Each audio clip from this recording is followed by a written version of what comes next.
Fala pessoal, está agora no ar o Top News com o fechamento do mercado, as principais notícias do dia, os últimos movimentos das bolsas do Brasil e do mundo, além das entrevistas com os melhores especialistas do mercado.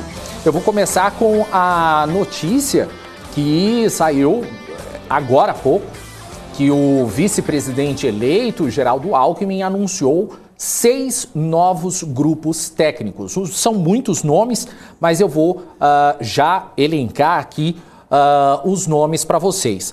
Na área de comunicações, Paulo Bernardo, ex-ministro, Jorge Bittar, ex-deputado federal, César Álvares, ex-secretário do Ministério de Comunicações, Alessandra Orofino, especialista em economia e direitos humanos, formada na Universidade de Colômbia, direitos humanos, Maria do Rosário, deputada federal, Silvio Almeida, advogado, Luiz Alberto Neuquete, Janaína Barbosa de Oliveira, representante do movimento LGBTQIA+, Rubens Linhares Mendonça Lopes, do setorial do PT para pessoas com deficiência, Emílio de Souza, deputado estadual de São Paulo, e Igualdade Racial, Nilma Lino Gomes, ex-ministra de Igualdade Racial. Deixa eu trazer por aqui que fica mais fácil.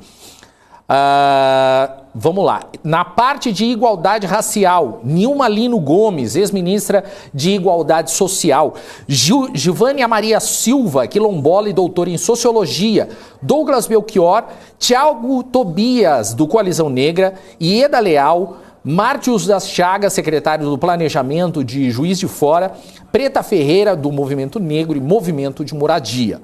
Na parte de planejamento, orçamento e gestão, Guido Mantega, ex-ministro da Fazenda, Enio Verri, deputado federal do PT, Esther Dueck, economista e professora da UFRJ, Antônio Correia de Lacerda, presidente do Conselho Federal de Economia.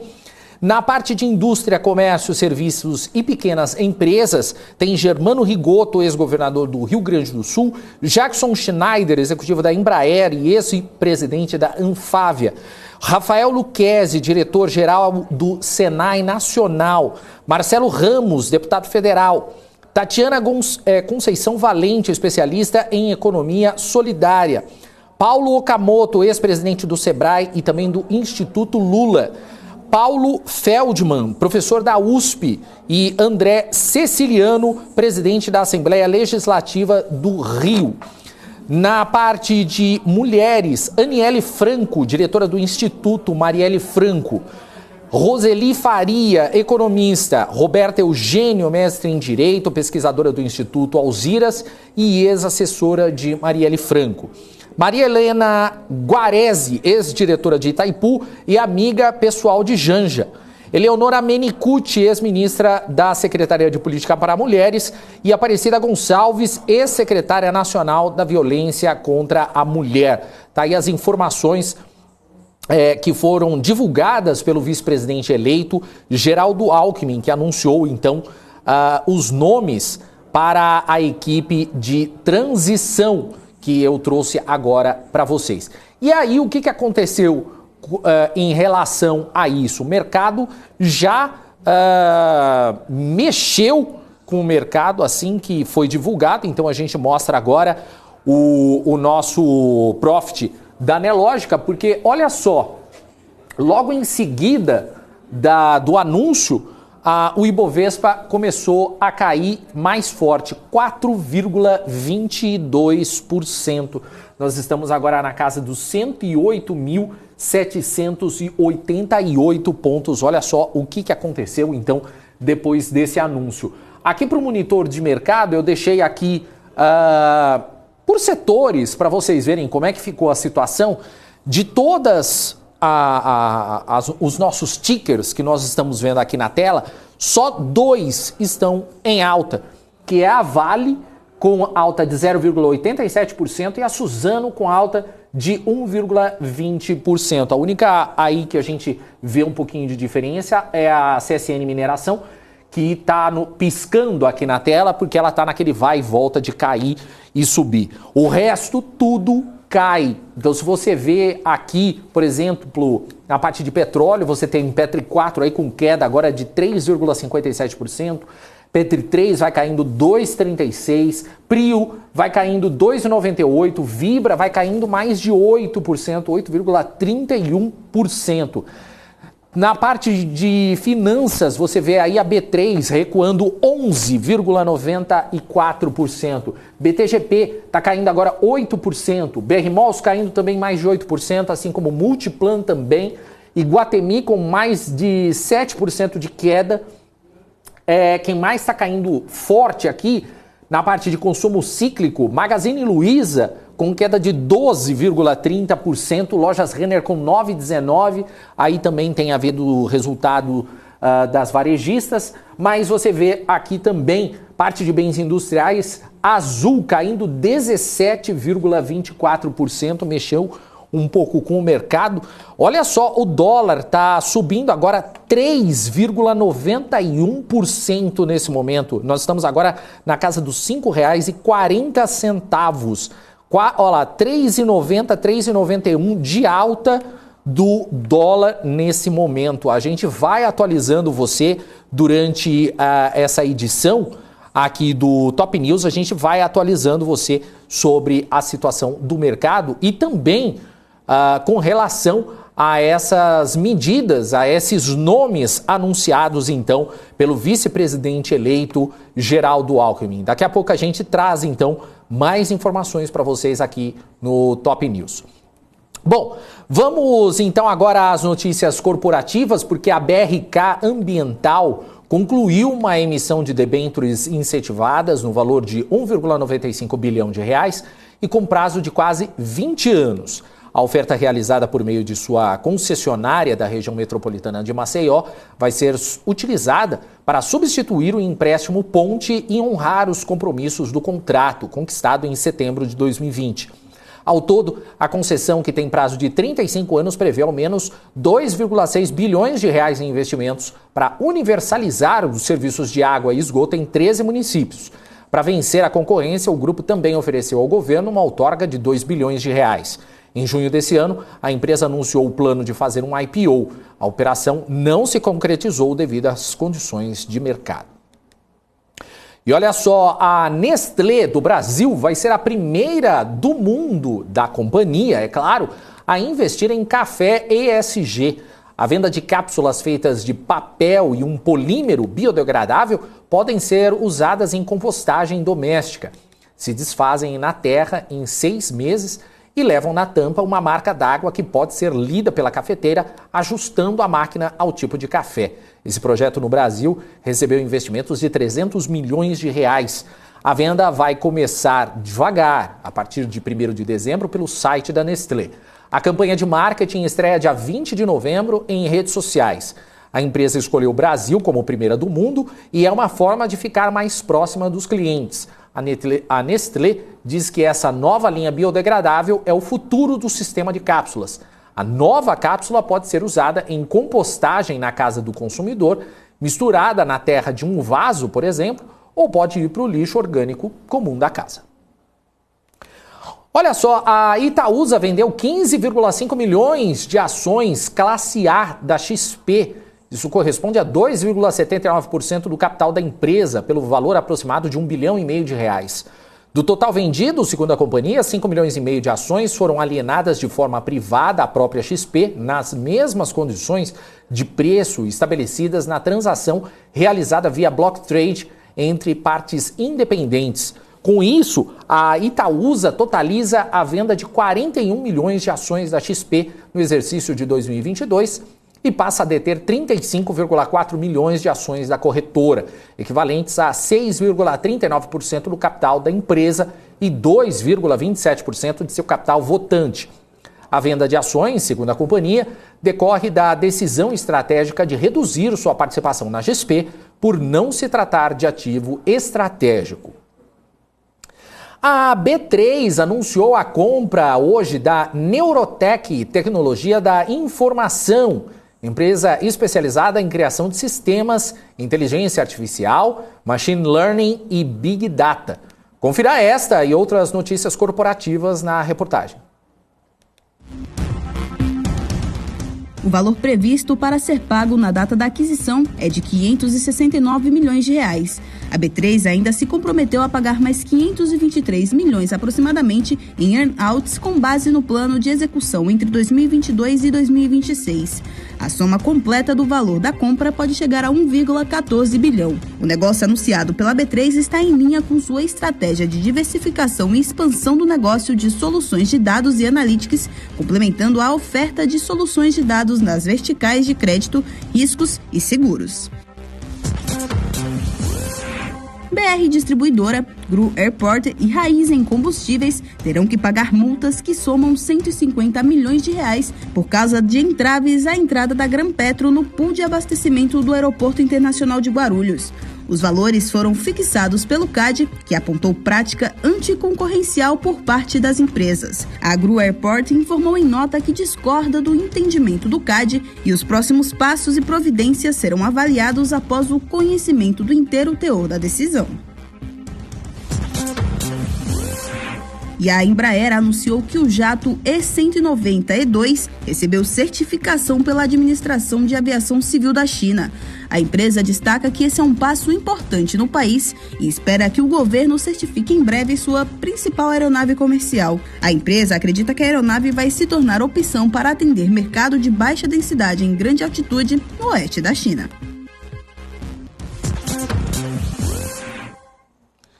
Pois é, e a gente vê aí o mercado aí complicado nessa quinta-feira, depois do anúncio aí do vice-presidente eleito, Geraldo Alckmin, que anunciou novos nomes para o governo de transição, como a gente iniciou, então, esse início aqui do Top News. Quem fala agora para a gente ao vivo sobre essa situação, já que o vice-presidente falou agora há pouco, é a Kelly Cali, que está em Brasília e tem mais informações sobre o assunto agora ao vivo. Oi, Kelly, seja bem-vinda, boa tarde para você. Oi, Daniel, boa tarde a todo mundo que está com a gente aqui neste finalzinho de tarde de terça-feira, né? Hoje foi um dia de muito peso, digamos assim, aqui no Centro Cultural do Banco do Brasil, porque foram realizados alguns eventos aí relacionados a esse período de transição de governo que a gente está vivendo, né? De manhã vocês estão vendo imagens aí, foi o momento em que o presidente eleito Lula fez um pronunciamento de cerca de 40 minutos, né? Em que falou, né? Na verdade, ele meio que afunilou o discurso de campanha que ele usou ali, né, falando sobre valorização de estatais, falando sobre o combate à fome, enfim, diversos dos aspectos que ele utilizou como norte da sua campanha eleitoral, e aí ele afunilou esse discurso falando especificamente aí o que é que deseja fazer, como deseja atuar dentro desses nichos, né, que foram aí, que construíram o seu discurso de campanha e hoje são discursos aí de governo, já que ele vai assumir, né, no próximo dia 1º de janeiro de 2023, né, então tem uma imagem do presidente eleito Lula acompanhado da Gleisi Hoffmann de manhã, né, como eu disse, a gente acompanhou também aqui muito pertinho do palco, né, o vice-presidente eleito Geraldo Alckmin e ao lado ali, não dá para ver nessa imagem especificamente, a Janja, né, a Janja é a futura primeira-dama, né, do Brasil, então você teve o presidente falando por cerca de 40 minutos, né, voltou a dizer, falou ali na produção, por exemplo, de petróleo dentro do Brasil e também do refino do petróleo, lembrou o período, né, que segundo ele, você tinha a grande maioria do petróleo produzida dentro do país, também refinada dentro do país, ele sinalizou que essa seria uma intenção, né, voltar a investir nessas plataformas públicas, né, no caso nas estatais, né, falou também sobre bancos de desenvolvimento, né, como por exemplo o Denox, né, disse que esses bancos seriam bancos que voltariam a ter uma atuação chave dentro da perspectiva de investimentos públicos, tá, aí dentro das áreas econômicas, financeiras, enfim. O presidente eleito também falou sobre o combate à fome, teve um momento em que ele chegou a chorar, né, fez ali um depoimento, para quem estava aqui, né, acompanhando, pareceu de fato muito emocionado, ele chegou a chorar dizendo que sonha em ver de novo, né, a fome no status em que ele deixou quando foi presidente lá atrás, né, zerada no Brasil. Então, ele fez também um discurso emocionado diante, né, do retorno. A gente teve há alguns meses, né, pesquisa que sinalizou que 33 milhões de brasileiros voltaram a passar fome no país. Então, esse foi um discurso mais acalorado que o presidente eleito Lula fez pela manhã, né? Falou também sobre uma perspectiva de relação com o Arthur Lira, hoje presidente da Câmara dos Deputados, já ali meio que tentando, né, se reeleger, isso não é segredo para ninguém. Então ele falou dessa aproximação, digamos assim, que tem tido com o Arthur Lira nos últimos dias, né? A gente sabe que ontem, inclusive, acompanhamos essa agenda. Ontem ele foi à residência oficial da Câmara dos Deputados, onde ficou ali, teve conversas com o Lira, a portas ali fechadas, né, falando sobre as suas perspectivas de governo. Mais cedo, Guimarães, né, José Guimarães, que é deputado federal, mas é também vice-presidente do PT, conversou com a gente aqui. Eu perguntei para ele como tinha sido essa agenda de fato ontem ali, né, a quatro paredes, e o que o Lira tinha ali anunciado, digamos assim, né, com o que ele tinha se comprometido com o presidente eleito Lula, né, e ele disse, o Guimarães diz que o Lira falou que não se preocupe, que ele vai trabalhar pelas plataformas políticas de intenção do novo governo, se comprometeu ali com sinalizações e também com atuações dentro do Congresso Nacional, especificamente na Câmara, né? Eu até perguntei, Guimarães, então quer dizer, o vice-presidente, que Lira vai ser uma espécie de aliado, de como ele é agora com o presidente Bolsonaro, ele vai ser um aliado do presidente eleito Lula, e ele sinalizou que a perspectiva é de que ele ajude sim a aprovar aí as pautas de interesse do governo a partir do próximo ano, né? Nesse mesmo vídeo em que vocês estão vendo, nesse momento aí, Lula sinalizou muito fortemente a educação, fez uma comparação sobre armas e livros, dizendo que não quer mais armas e sim quer mais livros, né? Fez uma comparação também entre amor e ódio, chegou a dizer que as pessoas que estão na rua, né, pedindo, reclamando, né, não aceitando o resultado eleitoral, voltem para casa, porque é assim que funciona, segundo aí as palavras do presidente eleito, é assim que funciona uma democracia, quando a gente não volta, quando a gente não perde, a gente volta e vai se preparar para o ano seguinte. Nesse momento agora, vocês estão vendo a imagem que eu fiz aqui da saída do vice-presidente eleito Alckmin, né, ele saiu há pouco tempo, tem uns 10, no máximo 15 minutinhos, foi quando ele fez o anúncio aqui dentro do teatro, que é onde eu estou agora, sobre esses novos nomes que vão participar do governo de transição, né? Com relação a esse governo de transição, Daniel, mais cedo, o Lula chegou a dizer que não necessariamente quem está em papéis-chave importantes ali, agora no período de transição, vai ocupar a posição de ministério, né? Ele chegou a citar, inclusive, o Alckmin, né? O Alckmin, vice-presidente eleito, estaria cotado, digamos assim, para o Ministério da Defesa, né? Então, Lula fez uma fala combatendo aí essa especulação em torno, por exemplo, do nome de Geraldo Alckmin. Então, esse momento foi o momento em que Geraldo Alckmin deixou o teatro aqui pelos fundos, né, e que ele anunciou os nomes como você mesmo colocou, né. Ele anunciou alguns nomes para pastas aí diversas, né, inclusive, por exemplo, o nome do Marcelo Ramos, só para a gente fazer esse recorte de por que o Marcelo Ramos, né? Marcelo Ramos era primeiro vice-presidente da Câmara dos Deputados e perdeu o mandato, né, ali, porque perdeu o mandato por uma questão regimental, de fato ele mudou de partido e segundo o regimento, quem decidia a manutenção daquele posto ou não de um parlamentar que saiu do partido, que tinha predileção, tinha preferência por indicações, digamos assim, quem decidia isso era o próprio partido, então o partido decidiu trazer aí um outro nome para ocupar a vaga do Marcelo Ramos, já que ele saiu do PL e foi para o PSD, né? Então, o Marcelo Ramos, ele foi protagonista deste movimento, mas na época a gente cobriu muito o seguinte bastidor. E isso decorreu, essa briga, esse entrave pela primeira vice-presidência da Câmara, ela decorreu por conta do perfil, do posicionamento do deputado federal Marcelo Ramos, que não foi reeleito, né, de combate ao presidente Jair Bolsonaro dentro da Câmara, né. Ele sempre presidia, por exemplo, as sessões do Congresso Nacional, e sempre tinha ali um combate muito grande com relação aos vetos do presidente Jair Bolsonaro. Então, por conta desse climão, digamos assim, dessas disputas políticas e de espaços de fala, né, de posicionamentos divergentes, houve um tensionamento muito grande a ponto em que o deputado federal, né, o Marcelo Ramos, acabou perdendo espaço na Câmara, né, perdeu inclusive a sua função de primeiro vice-presidente, só que ele está na equipe de transição deste governo, né, ele no caso vai fazer parte da equipe de indústria, comércio, serviços e pequenas empresas, né. Quem é que está com ele? Né, no total que foram anunciados, estão todos juntos, né, Germano Rigoto, Jackson Schneider, Rafael Lucchesi, Marcelo Ramos, Paulo Okamoto, Paulo Feldman e André Siciliano, né? Então você tem esses nomes para a indústria, você tem nomes para o planejamento e gestão, um nome que entrou que merece destaque, né, chama a atenção, Guido Mantega, o N. Verri, né, que é um deputado federal, Esther Dweck, Antônio Corrêa de Lacerda, né? E você tem outras pastas, como igualdade racial, direitos humanos, comunicações também, tem a pasta da saúde, né? O Drauzio Varela vai compor, então, também esse nome da saúde dentro do governo de transição, mas lembrando, né, o próprio Lula disse que não necessariamente quem estava fazendo parte desse governo de transição, viu, Daniel, vai fazer parte do ministério, seja titulando o ministério ou seja também atuando dentro do ministério, né, o Wellington Dias, que é um grande nome do governo de transição e também foi senador eleito, deixou o governo do Piauí esse ano para concorrer ao Senado e também é senador e é cotado para ser ministro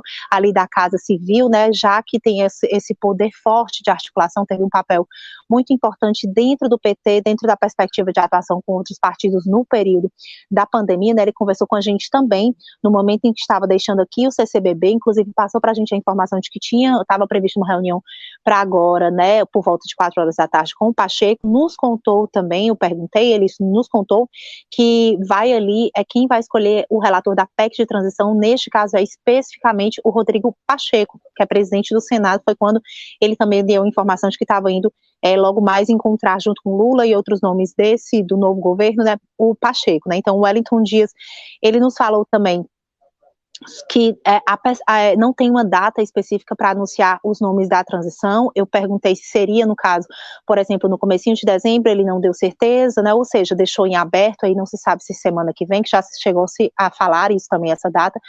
O presidente eleito Lula está viajando logo mais para o Egito, só volta, né, depois do final do evento, no caso da COP27, no dia 19, então deve ser depois do dia 19 feito esse anúncio, mas não há nenhuma data fechada. A gente tem expectativa então, viu, Dani, que seja feito esse anúncio nas próximas semanas, tá? Eu volto com você aí no estúdio. Tá certo então, Kelly, obrigado pelas informações aí, até mais tarde. Tchau. Até.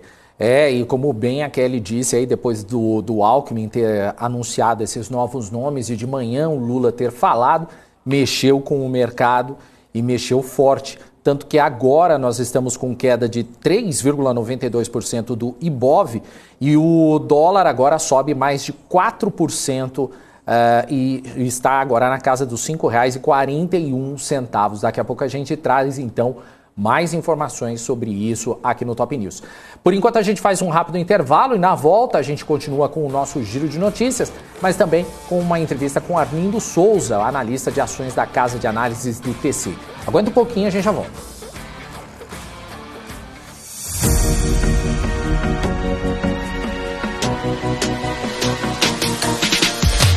PMC News, informação que gera valor.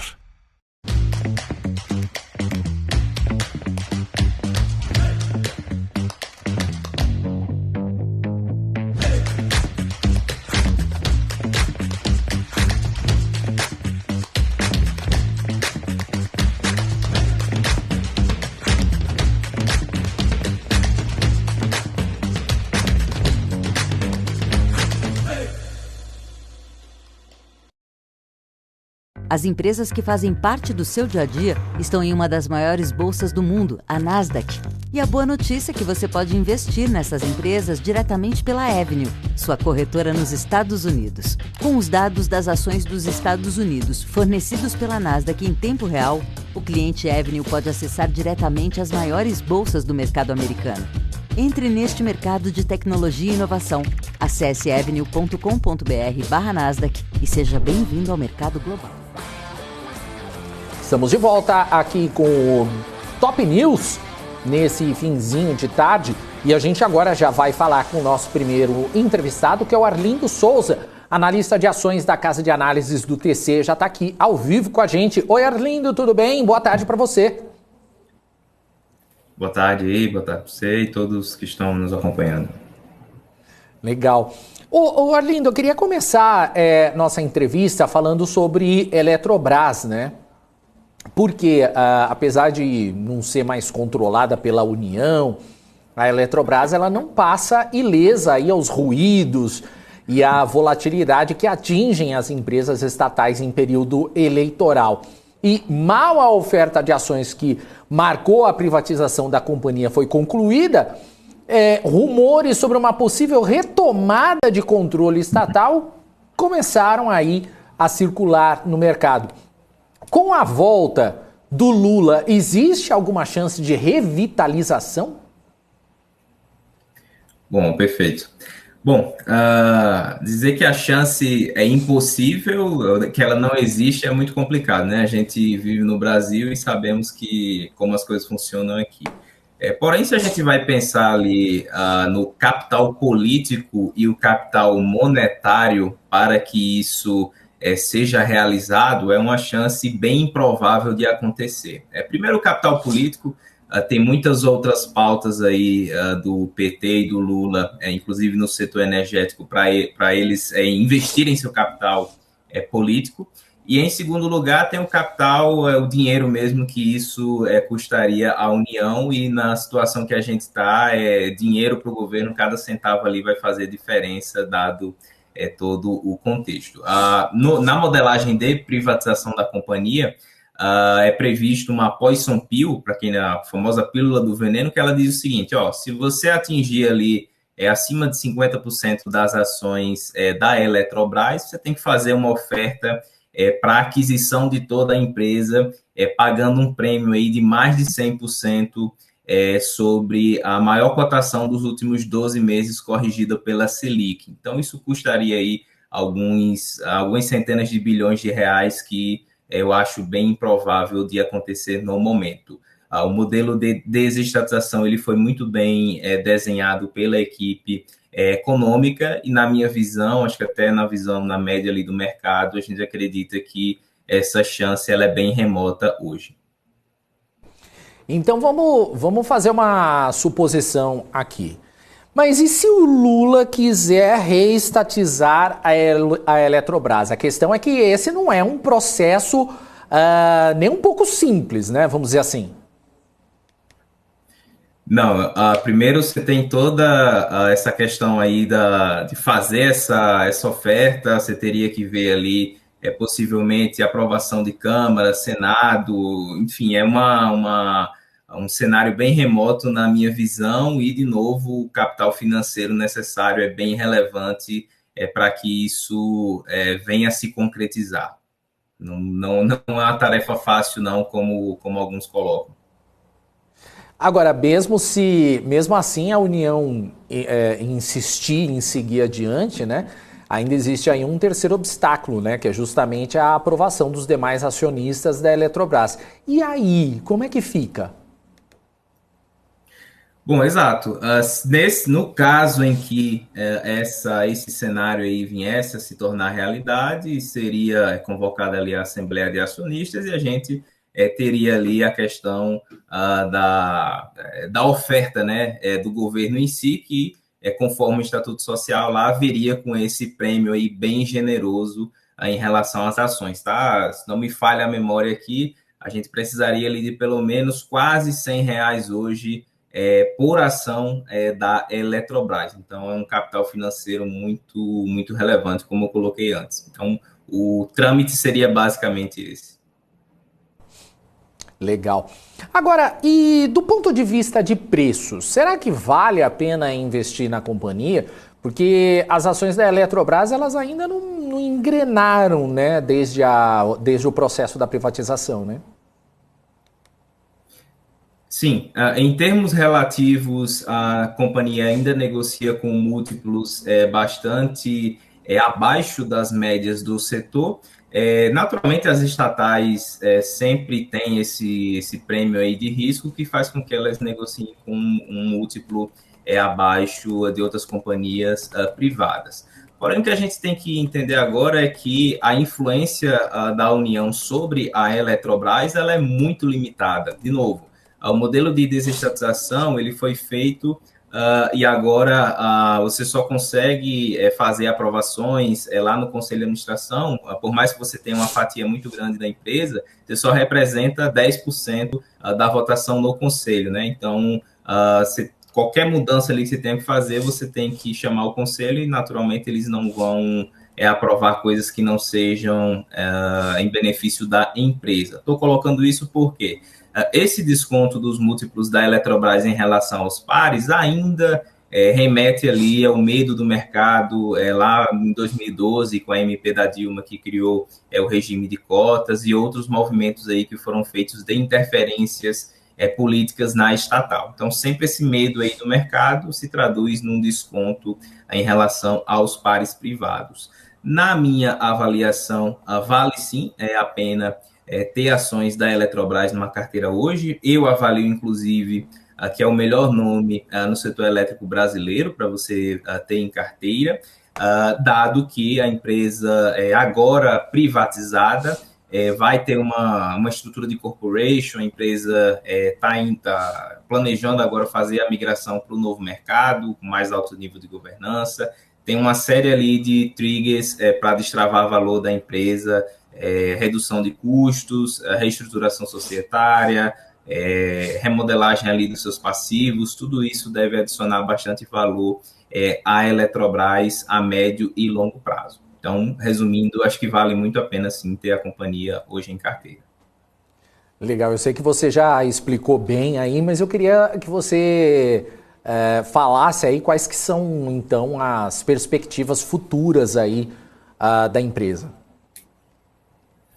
Perfeito. A tese de investimento em Eletrobras, ela é uma tese de ganho de eficiência, né? Você tem uma empresa ali que tem os melhores ativos do setor elétrico.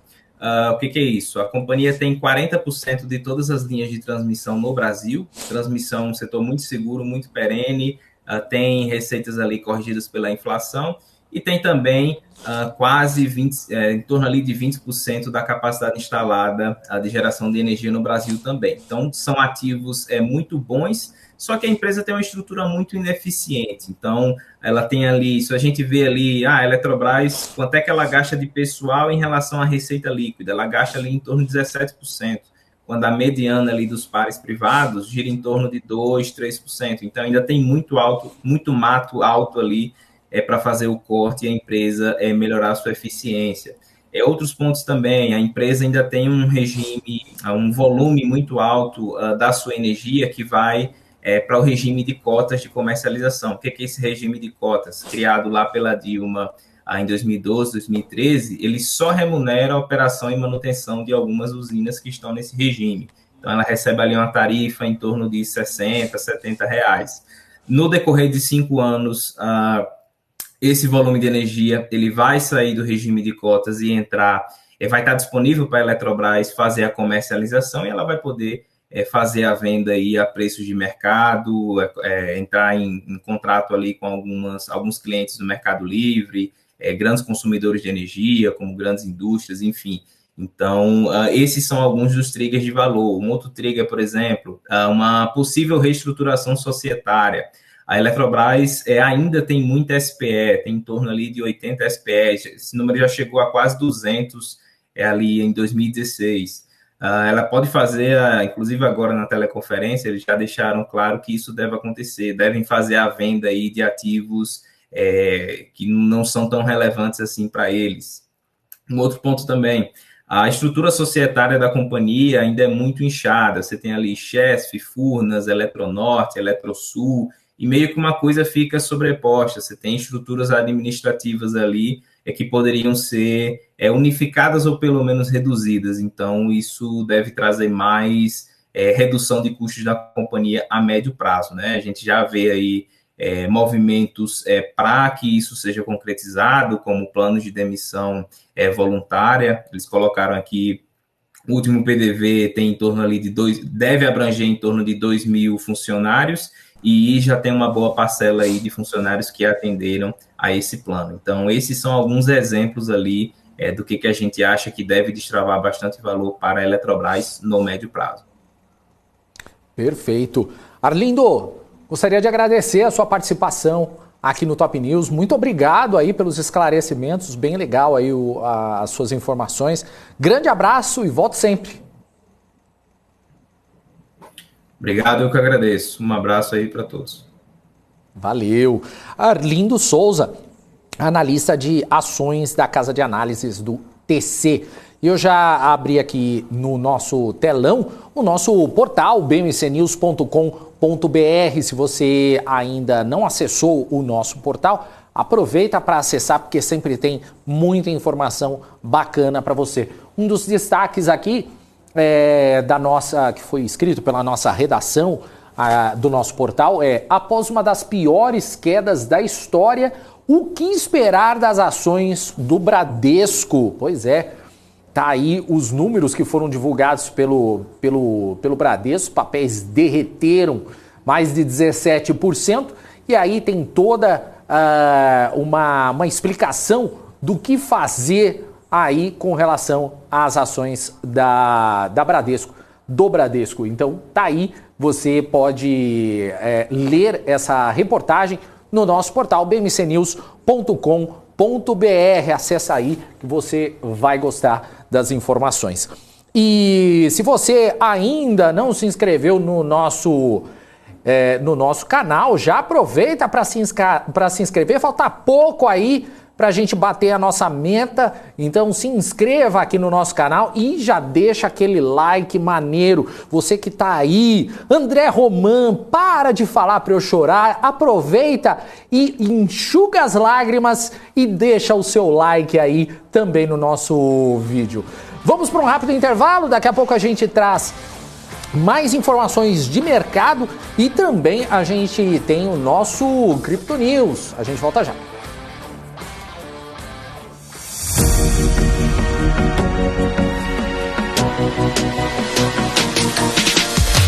BMC News, informação que gera valor.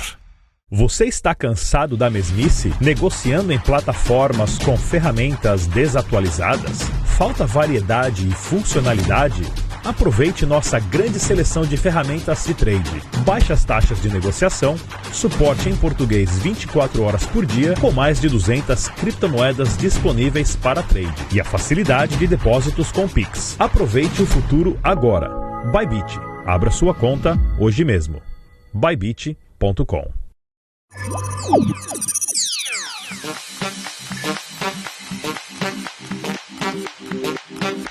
Entendemos completamente os sistemas, tecnologia e infraestrutura necessários para criar o ambiente de negociação ideal para os nossos clientes. E o Trader Active conta com vantagens que fazem toda a diferença no dia a dia de operações. Aqui você pode negociar com as plataformas mais poderosas do mercado financeiro. Nós fomos uma das primeiras corretoras mundiais a oferecer a MetaTrader, a plataforma mais utilizada no mundo, com acesso totalmente sem custos. Oferecemos também a nossa própria plataforma, a Active Trader, que foi desenvolvida sob medida para atender às necessidades dos nossos clientes, com tecnologia de execução exclusiva que proporciona uma performance totalmente fora da curva. Ela utiliza os mais avançados recursos gráficos da TradingView e traz uma experiência de negociação diferenciada.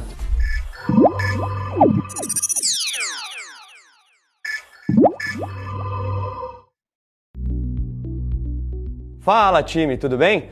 Você já conhece o Hora do Trader? O Hora do Trader é o programa aqui da BMC onde a gente fala tudo sobre o mercado das criptomoedas, as principais tendências, os destaques positivos, os destaques negativos e, é claro, faz muita análise de gráfico para buscar as boas oportunidades e rentabilizar bastante o nosso capital. Aqui no Hora do Trader a gente faz trade ao vivo, então se você não quer ficar de fora e rentabilizar o teu capital também nesse universo das criptomoedas, não deixa de me acompanhar aqui direto da BMC de segunda a sexta a partir das 6h45. Te espero lá.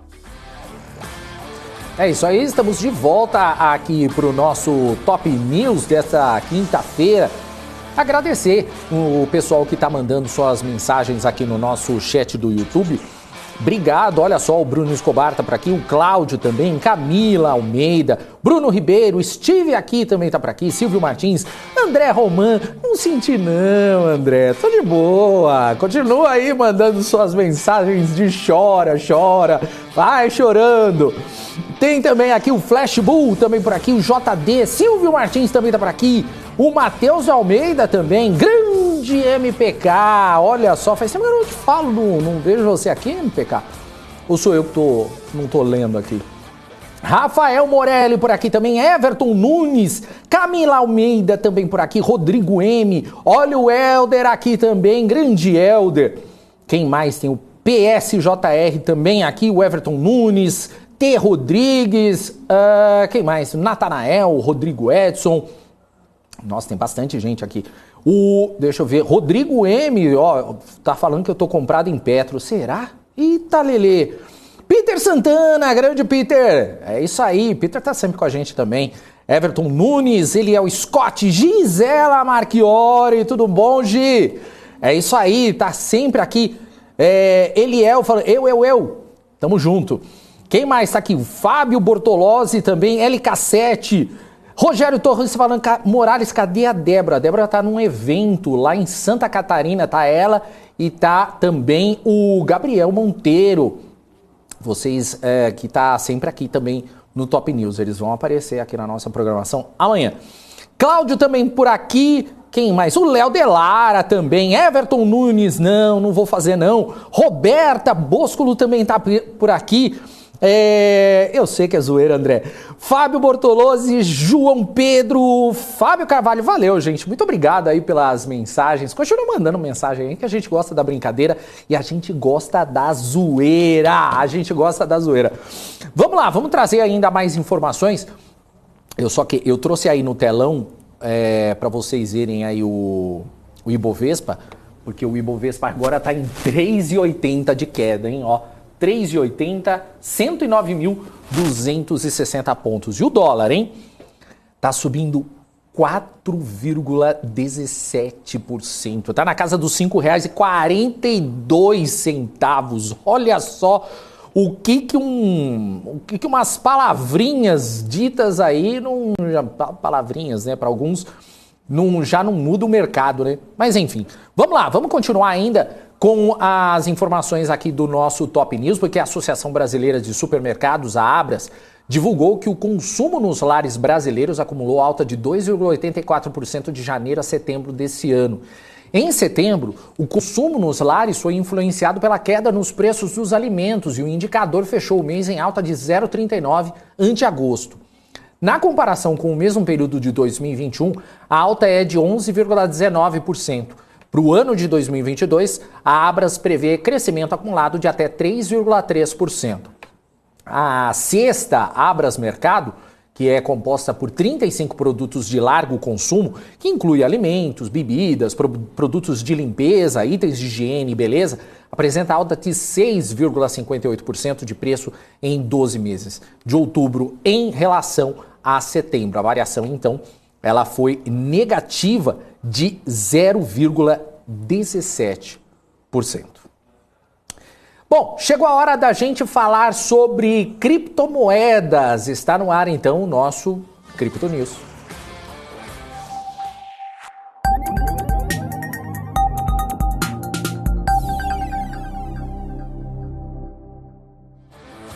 Pois é, vamos juntos repercutir as movimentações das principais criptomoedas do dia, grandes indicadores desse nicho de investimentos. Para começar esse overview, olha que chique, o primeiro assunto não poderia ser outro a não ser a queda do Bitcoin e do mercado cripto, embalada aí pelo colapso da FTX, uma das 5 maiores corretoras de criptomoedas do mundo.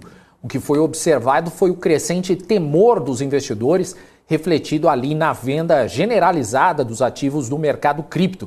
Para se ter uma ideia, nessa semana o preço do Bitcoin foi uma mínima que não era observada desde agosto de 2020, registrando uma queda de 7,9% em seu preço após atingir aí $15.600. Não é à toa que hoje o BTC tenta engatar sua recuperação, mas ainda acumula queda de aproximadamente 6%, podendo ser cotado aí a 17 mil. Já o Ethereum, segunda maior criptomoeda em valor de mercado, bateu cerca de $1.075 na mínima de ontem e hoje pode ser negociado com uma alta de 9% a aproximadamente $1.200. Como um todo, o mercado perdeu 11% em valor de mercado de ontem para hoje, o que pode ser explicado por um intenso movimento de venda por parte dos investidores de cripto que estão com receio de que o caso da FTX possa colocar em risco todo o ecossistema de criptomoedas. Pois é, um assunto aí que ainda vai mexer com o mercado. Bom, eu trago aqui no nosso Crypto News, do Top News, a gente traz agora a Luísa Pires, ela que é head de criptoativos da Levante Corp. Já está ao vivo aqui com a gente. Oi, Luísa, seja muito bem-vinda. Boa tarde para você. Boa tarde, tudo bem? Muito prazer estar aqui novamente. Vamos falar um pouquinho sobre esse mercado que para muitos colapsou, para muitos é o fundo do Bitcoin, né? Vamos conversar um pouquinho sobre isso hoje. Então, já que a gente começou falando isso, Luísa, qual que é a sua avaliação de hoje? Dá um panorama para a gente.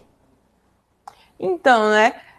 O mercado veio recuperando por muitas especulações. Quem acompanha o Twitter, principalmente, as redes sociais, viu que o Sam Bankman-Fried, né, que é o CEO da FTX, deu uma declaração pedindo desculpa, né?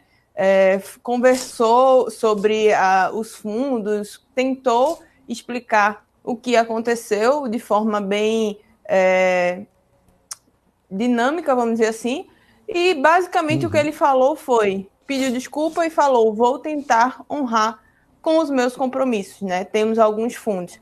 Mas, muito contrário do que se diz e do que se observa, e também por conta da desistência por parte do CZ, né, que é o CEO da Binance, muito se especula que ele está com uma dívida aí que gira em torno de 8 bi. Então, basicamente, o que aconteceu foi um pedido de desculpa. Então, a gente viu o mercado afundar, principalmente o token da FTX, que é o FTT. A gente viu ele sair da casa dos $20 para a casa do $1 ontem. Ele recuperou hoje, né, subindo quase 120% por conta dessa fala dele, mas já recuou para a casa dos $3 novamente por conta dessa especulação.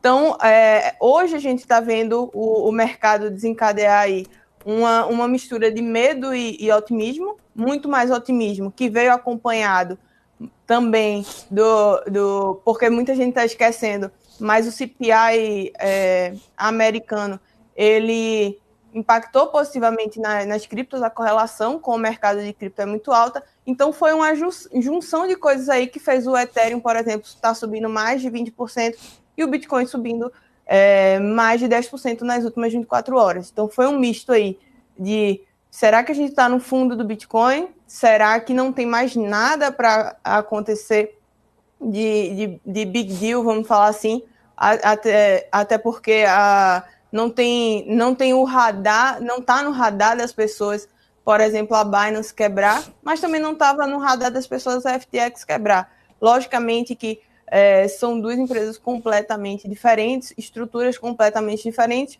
mas quem há 3 dias ia dizer que a segunda maior exchange em termos de volume financeiro de cripto iria quebrar? Então isso tudo aconteceu em 2 dias, é muita coisa para digerir, tem muita coisa que a gente não sabe ainda o que aconteceu, então o mercado está nesse misto de emoções, então a gente vai ver uma alta volatilidade nos próximos dias. Luísa, o colapso atual da FTX, né, que é a terceira maior corretora de cripto do mundo, ela pode levar o Bitcoin e demais criptomoedas, talvez, para umas novas mínimas? Cara, eu acredito que sim. Por quê? Não é somente o Bitcoin, não é somente o token FTT, não é somente Ethereum, é todo um ecossistema. A Alameda Research, que era o fundo por trás dessa movimentação, na verdade é um fundo irmão da FTX. O que é que aconteceu, né? A Alameda, ela tinha posições em vários ecossistemas. O ecossistema da Solana, que a gente viu que colapsou também, caiu, a Solana caiu mais de 60% nas últimas 24 horas. Então, SRM tinha vários tokens dentro do ecossistema Solana que também vieram a sofrer um grande colapso, vamos dizer assim. Eu não gosto muito de usar essa palavra, mas é o que está acontecendo, né? Um contágio aí. Então, e vários outros tokens menores, como NIR, e entre outros, tá? Então, a gente pode ver que, por conta desse despejo dentro do mercado, a gente pode ver, sim, alguns tokens corrigirem ainda mais. E a gente viu também o PEG, né, ou seja, a paridade da stablecoin e o USDT perder aí essa paridade com o dólar. A gente viu ela negociar na casa de 98 centavos. Isso muito porque a Alameda também tinha uma porcentagem ali das suas reservas em USDT, tá? Então, quando a gente vai ver, pode ser que a gente veja um despejo daqui para frente e a gente pode revisitar novas mínimas. Eu não acredito que a gente vá para casa dos 10 mil dólares, como as pessoas estão falando, né, quando a gente fala de Bitcoin, e Ethereum ir para casa dos 600 mil. Dos 600 dólares.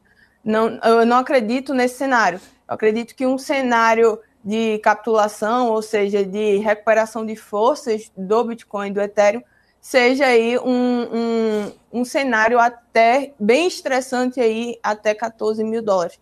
Não vejo um cenário abaixo disso hoje, tá? Teria que ter outro crash, vamos dizer assim, algum outro acontecimento do tamanho do que aconteceu nos últimos dias.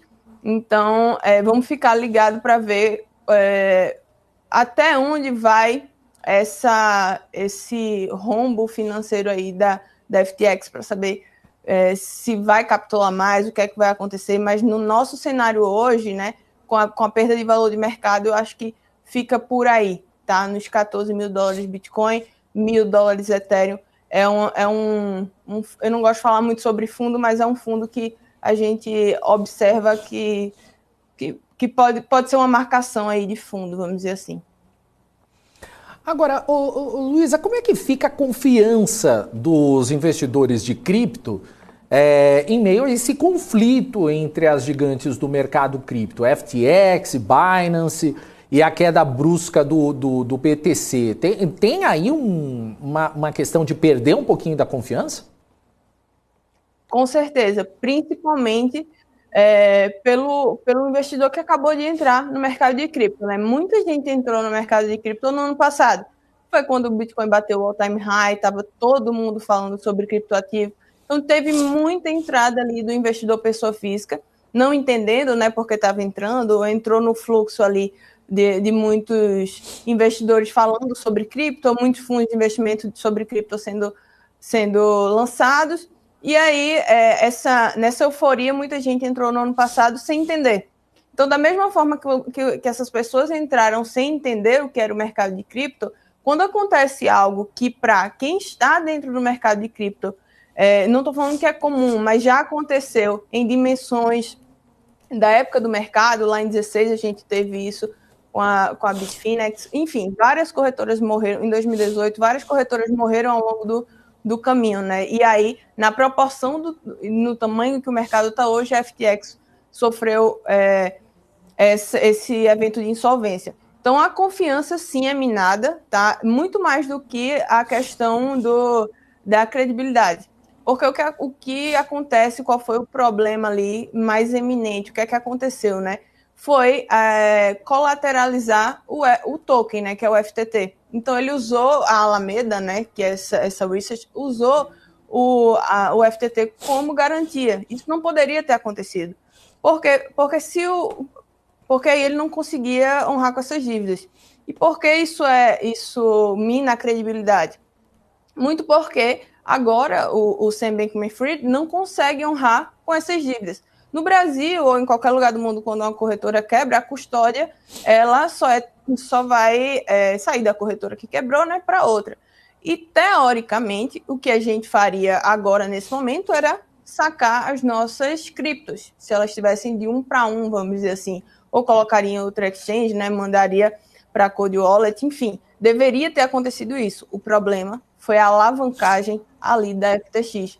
Então, quando a gente olha para esse cenário, é minada a nossa credibilidade, porque a gente viu o CEO simplesmente pegar dos fundos dos usuários 10 bilhões e colocar na mão da Alameda, né, desse fundo, desse hedge fund aí, para operar os fundos dos clientes. Então, isso foi um absurdo, foi uma irresponsabilidade e mina muito o mercado de cripto, principalmente para o investidor, pessoa física, o investidor que acabou de entrar no mercado de cripto. Agora, Luísa, isso pode abrir espaço para que outros ativos menores, tipo altcoins, ganhem mais espaço no mercado cripto? Ou isso dificulta ainda mais a valorização desses ativos menores? Então, eu acredito que a gente tem um índice de dominância do Bitcoin, né? Antes disso tudo acontecer, a gente viu algumas altcoins despontando e como consequência disso, por exemplo, o Ethereum ganhando muita força, a dominância do Bitcoin diminuindo dentro do mercado, né? Chegando na casa dos 40% de novo, e as altcoins ganhando muito mais força. Para vocês entenderem como é a distribuição hoje, cerca de 40% da dominância de todo o mercado, ou seja, do market cap do mercado, é de Bitcoin, cerca de 20% a 25% é do Ethereum e o restante das altcoins. Então, a gente via um crescimento das altcoins, mas é aquele negócio, né? Quando a gente vê algo acontecer assim, o pessoal corre para o que é mais seguro. Então, a gente começou a ver a dominância do Bitcoin e do Ethereum aumentar novamente, que são as criptos que têm um track record maior, e as altcoins ficarem um pouco minadas ali. Agora, quando a gente fala de setor, por exemplo, o setor de DeFi, ele virou um case novamente, das pessoas olharem assim e dizer, pô, mas se eu tivesse em algo descentralizado, extremamente descentralizado, eu não ia ter sofrido esse calote. Então, a gente não pode falar de altcoin, mas a gente pode falar que as altcoins do setor de DeFi talvez venham a despontar, venham a ter um carinho maior ali por parte do investidor. Perfeito. Luísa, muito obrigado pela participação aqui no Top News. Muito obrigado pelas explicações nesse momento tão importante aí. E, por favor, volte sempre. Obrigado, prazer é todo meu. Espero que todo mundo tenha entendido. Ficar alguma dúvida, redes sociais da BMC e da Luísa tá aí para ajudar vocês. Com toda certeza. Valeu, Luísa. Até a próxima. Luísa Pires, head de criptoativos da Levante Corp, participando ao vivo aqui do Top News. Pessoal da Levante aí participando sempre aqui com a gente. Bom, vamos agora às notícias do mundo das criptos, né? Porque a Abranet, ABC Cripto, AB Fintech, Brascom e Zeta, além aí da Federação Brasileira de Bancos, encaminharam ao presidente da Câmara dos Deputados, Arthur Lira, uma carta pedindo apoio para a celeridade na votação e aprovação do projeto de lei conhecido como Marco das Criptos. O PL está desde junho parado para votação em plenário, tendo entrado e saído da pauta diversas vezes. No documento, as entidades destacam que a aprovação do PL, nos termos do parecer do relator, o deputado Expedito Neto, ainda que possa ser aperfeiçoada na votação final em plenário pelos deputados, traz equilíbrio entre os textos discutidos pela Câmara dos Deputados e o Senado Federal, visando o desenvolvimento do mercado no país e conferindo maior segurança e confiabilidade aos consumidores brasileiros. O atual relatório traz importantes avanços como princípios de prevenção à lavagem de dinheiro e o combate às fraudes financeiras. As entidades acrescentam ainda que a aprovação do projeto é um importante passo para dar maior segurança jurídica e auxiliar no desenvolvimento desse setor no país, garantindo também maior segurança para seus consumidores. A Itaú Asset decidiu entrar no segmento de fundos de criptoativos do tipo ETF, referenciado em índices e negociado em bolsa.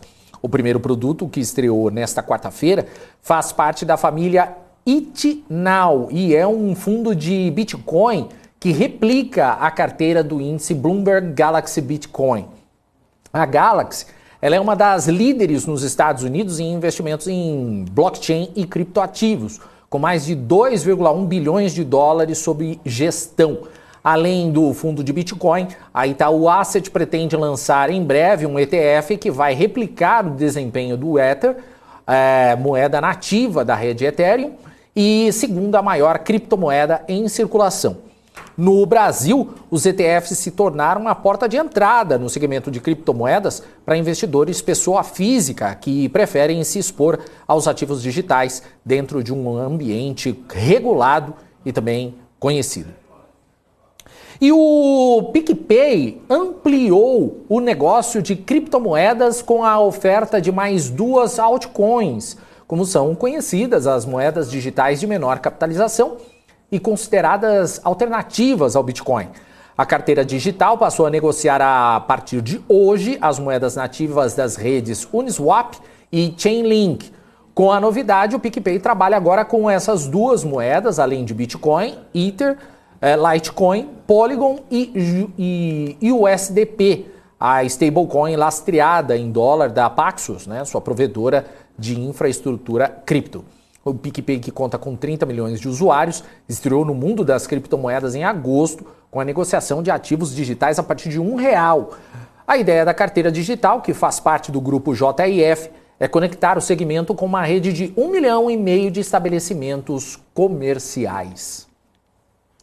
É isso aí, gente. Esse foi o Crypto News, um oferecimento da Bybit. Mais informações sobre a Bybit, você acessa o QR Code que está aí na sua tela. Você simplesmente aponta a câmera do seu celular para o QR Code e pode abrir a sua conta na bybit.com. Não perca, a Bybit é super importante aí para quem está querendo entrar para esse mundo das criptos. Daqui a pouquinho temos mais entrevistas no Top News, então não saia daí, que daqui a pouquinho eu trago mais informações ao vivo. É um rápido intervalo e a gente volta já.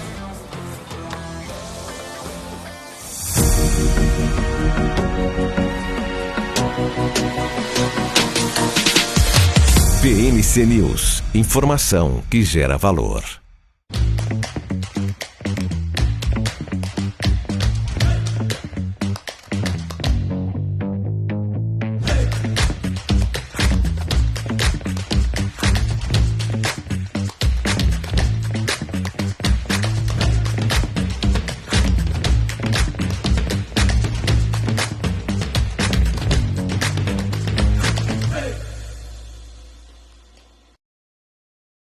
As empresas que fazem parte do seu dia a dia estão em uma das maiores bolsas do mundo, a Nasdaq.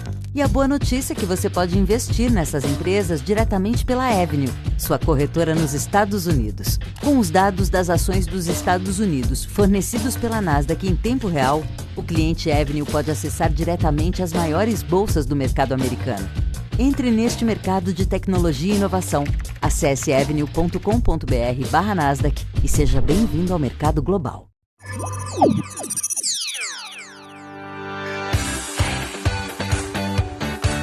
Aqui você pode negociar índices como DAX, Nasdaq e S&P 500 e commodities como soja, cobre, petróleo e café. Além de ações e ADRs das maiores empresas do mundo, como a BMW, Google, Apple, Netflix e Disney.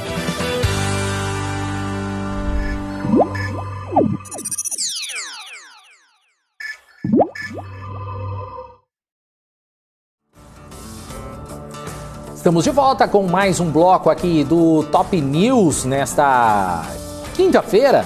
Queria trazer agora o nosso Profit da Nelogica aqui na tela para a gente ver como é que está a situação desse momento do Ibovespa, que cai agora 4,20%. Olha só o Ibovespa como está. Estamos agora na casa dos 108.814 pontos, como você vê aqui no gráfico do Profit. Vamos ver como é que está então o nosso monitor de mercado aqui, começando com praticamente tudo caindo, está subindo agora. Três empresas estão subindo. Vale subindo 1,64%, CSN Mineração com 1,51%, Suzano com 1,36% e Klabin está aí estável nesse momento. O resto está caindo tudo. Olha só como é que está a área de finanças aqui. Você vê BBDC4 aí, Bradesco, caindo agora 3%. Cadê BBDC3? Está aqui, ó. BBDC3, 3,99% de queda agora. Tem B3 caindo 12,01%. Olha só, Itaú Unibanco caindo 3,66%. Até Banco do Brasil está caindo hoje, 3,35%. Tem BR Malls caindo mais de 9%. Sul América mais de 2%. Multiplan mais de 8%. Iguatemi também. BB Seguridade com menos 4,38%. Itaúsa caindo 3,44%. Na parte do setor de petróleo, gás, biocombustíveis, Petri 4, agora a Petrobras com 3,35% de queda, Petri 3 com 2,03%, Prio vem recuando 2,28%, Ultrapar com 2,43%, Vibra com mais de 7% de queda nesse momento, 3R Petroleum vai recuando mais de 6%. Parte de consumo cíclico, a gente tem aqui Localiza caindo 8,12%. Magazine Luiza vai aí despencando 11,41%. Lojas Renner 8,82%. Tem Americanas caindo 8,14%. Cirela mais de 11%. Arezzo mais de 7%. Via mais de 10%. Soma também caindo mais de 10%. Assim como o Idux está caindo mais de 15%. CVC 13%. Também de queda. Cogna está caindo também 8,57%, MRV também. No geral aqui, a gente falou agora há pouco de Eletrobras, Elet 3 agora caindo 9,24%, Elet 6 caindo 8,84%. Eu até saí da tela, de tanta coisa que está caindo hoje, até eu saí da tela. Olha só também, Ambev recuando 3,40%, Carrefour mais de 13% de queda nesse momento. O mercado hoje está aqui, está sangrando. E o dólar? O dólar agora diminui um pouquinho, mas ainda está subindo 3,78%. E o dólar agora está na casa dos R$ 5,40. Pois é, vamos lá. Daqui a pouquinho a gente traz mais números, então, aqui no nosso Top News. Bom, trazendo agora as notícias, porque a ABECS, a Associação Brasileira das Empresas de Cartões de Crédito e Serviços, divulgou que o pagamento com cartões, seja na modalidade crédito, débito ou pré-pago, atingiu 827 bilhões de reais transacionados no terceiro trimestre de 2022, uma alta de 20% em relação ao mesmo período do ano passado. No ano até setembro, foram 2,42 trilhões de reais, uma alta de 30% na comparação anual. Ainda de acordo com a ABECS, a modalidade que mais cresceu foi o crédito, que teve 527,6 bilhões de reais transacionados, uma alta de 25,6% no terceiro TRI, ante o mesmo período de 21. O cartão de débito somou 240,5 bilhões de reais e cresceu 1,2%. Já o pré-pago somou 59 bilhões, alta de 84,7%. Na apresentação, a ABECS também destacou o processo de digitalização dos pagamentos. O pagamento por aproximação, por exemplo, cresceu 162% no terceiro trimestre, movimentando mais de 150 bilhões de reais. No período, foram mais de 3 bilhões de pagamentos por aproximação. O IBGE divulgou o Índice Nacional de Preços ao Consumidor, o INPC, que subiu 0,47% em outubro, desacelerando aí em relação à alta de 1,02% apurada em agosto. Com o resultado, o INPC acumula altas de 4,81% no ano e de mais 6,46% em 12 meses, abaixo dos 7,19 observados nos 12 meses imediatamente anteriores. Em base mensal, os preços dos produtos alimentícios tiveram alta de 0,60% em outubro, acelerando a queda de 0,51% em setembro, enquanto os preços de itens não alimentícios subiram 0,43% no mês passado, acelerando também o ritmo de alta, depois de terem caído 0,43% no mês anterior. Quanto aos índices regionais, todas as áreas tiveram alta em outubro. A menor variação foi observada em Curitiba, influenciada pelas quedas na energia elétrica e na gasolina. Já o maior resultado foi registrado em Recife, puxado pela energia elétrica e pelos itens de higiene pessoal. O INPC refere-se às famílias com rendimento de 1 a 5 salários mínimos e abrange 10 regiões metropolitanas. Vamos para as notícias internacionais, porque a Organização para a Cooperação e Desenvolvimento Econômico, a OCDE, informou que a taxa de desemprego entre os países do grupo ficou em 4,9% em setembro, mesmo resultado do mês anterior. Em comunicado, a OCDE lembra que o nível é levemente superior à mínima desde o início da série histórica em 2002, de 4,8%, registrada no último mês de julho. A taxa de desemprego de setembro está 0,4 ponto percentual abaixo do nível pré-pandemia da Covid-19. Segundo a nota, a taxa de desocupação na OCDE, tanto para homens como para mulheres, ficou em geral estável em setembro, em 5,1% e 4,6%. O desemprego caiu no mês de setembro no Canadá, no México e nos Estados Unidos, com estabilidade no Japão. Já em Israel e na Coreia do Sul, ele aumentou. Olha só, Pequim apresentou um míssil hipersônico matador de porta-aviões e um drone de ataque com capacidade intercontinental em seu principal evento aeroespacial, o Air Show China, em Zhuhai, cidade costeira no sul chinês. Mais do que procurar clientes estrangeiros para os produtos, o que o governo comunista busca é lembrar os Estados Unidos que está se preparando para um eventual embate com seu maior rival estratégico, particularmente em torno da autonomia da ilha de Taiwan. A exibição militar ocorre pouco antes do encontro do G20, o grupo das economias mais desenvolvidas do mundo, em Bali, na Indonésia, no dia 15. Há grande expectativa de que o presidente americano Joe Biden se encontre com o chinês Xi Jinping, que acaba de assegurar um inédito terceiro mandato. E além da guerra da Ucrânia, na qual Xi Jinping pode influenciar o aliado Vladimir Putin a negociar, o cardápio do encontro incluiria a distensão nas relações, algo que vai depender da disposição do Congresso americano, após os republicanos não conquistarem a vitória esmagadora prevista nas eleições de meio de mandato. Além disso, a feira ocorre no mesmo tempo em que os Estados Unidos, Japão, Índia e Austrália, os integrantes do grupo Anti-China Quad, fazem exercícios navais na costa japonesa. E o presidente da Rússia, Vladimir Putin, não vai à reunião do G20 na semana que vem. A decisão confirmada pela embaixada russa no país asiático busca evitar que o líder seja confrontado por autoridades ocidentais em relação à guerra da Ucrânia, que se prolonga aí por mais de 8 meses. A cúpula vai ter a presença do presidente americano, Joe Biden, e do líder chinês Xi Jinping, como eu disse. E havia também a expectativa de que, em meio ao conflito da Ucrânia, as delegações dos três países dialogassem. Putin deve participar virtualmente de uma das reuniões. Presencialmente, ele será representado pelo ministro das Relações Exteriores russo, Sergei Lavrov, que em julho abandonou um encontro do mesmo G20 após ter sido ignorado por parte dos políticos presentes no evento. Antes, Biden chamou Putin de criminoso de guerra e disse que não tinha intenção de encontrá-lo em Bali. Já o presidente da Indonésia, Joko Widodo, resistiu a pressões e se recusou a retirar o convite feito ao líder russo, buscando manter a posição de neutralidade de seu país em relação ao conflito.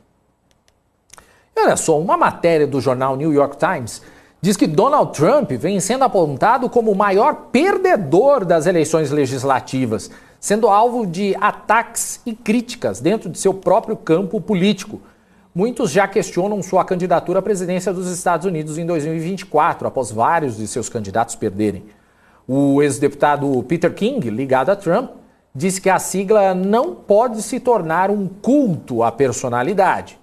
Segundo os bastidores apurados pelo jornal, o ex-presidente atacou aliados, como o comentarista Sean Hannity, e até a sua própria esposa, Melania, por maus conselhos, como o apoio a Mehmet Oz, na Pensilvânia. E o enviado especial para o clima dos Estados Unidos, John Kerry, anunciou na COP27 como o Dia das Finanças, um plano que tem sido criticado de compensação de carbono. A iniciativa ligaria empresas privadas americanas a ações de transição energética em países em desenvolvimento. Kerry lançou aos presentes no espaço americano na COP27, em Sharm el-Sheikh, e ao resto da conferência uma ideia, porém sem muito detalhamento. Ele mesmo fez questão de deixar claro, ao afirmar, que há abertura para ouvir os diversos atores que podem ser afetados pelo projeto. A ideia é basicamente a seguinte: imagine uma usina de produção energética à base de combustíveis fósseis. Ela terá um tanto quantificável de emissões em um determinado período.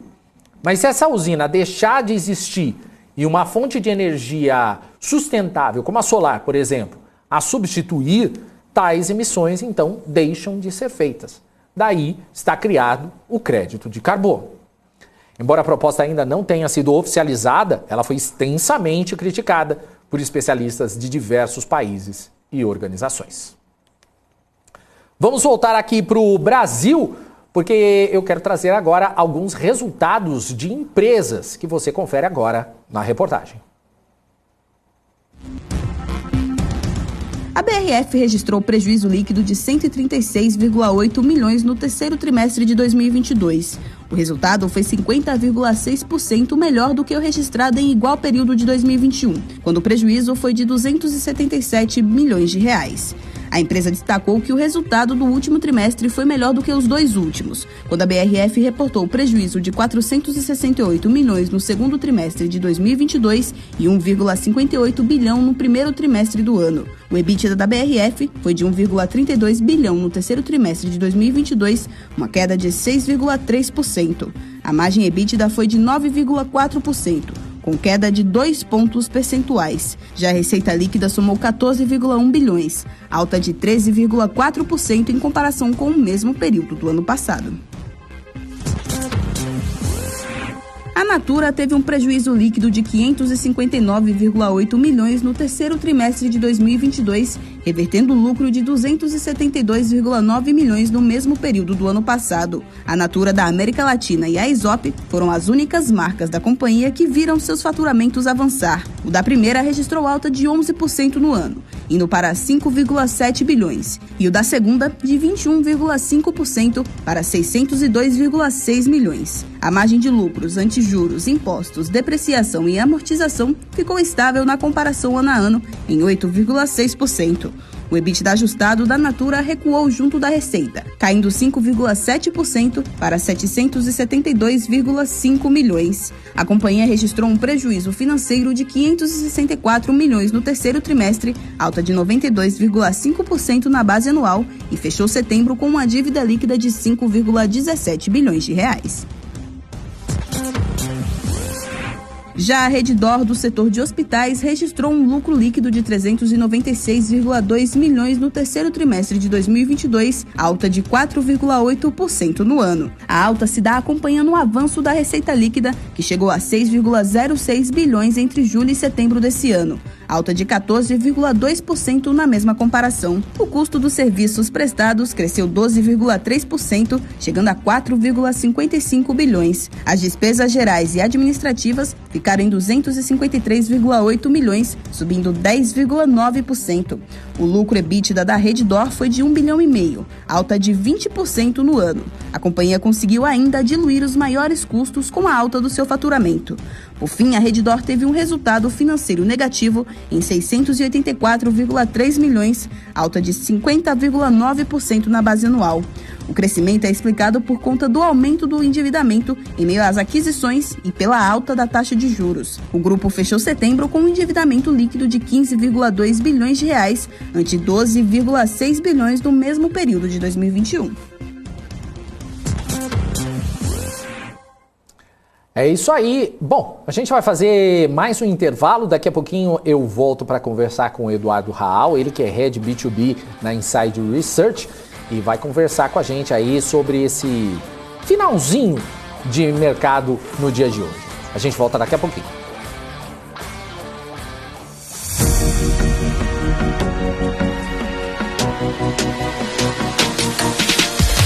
BMC News. Informação que gera valor.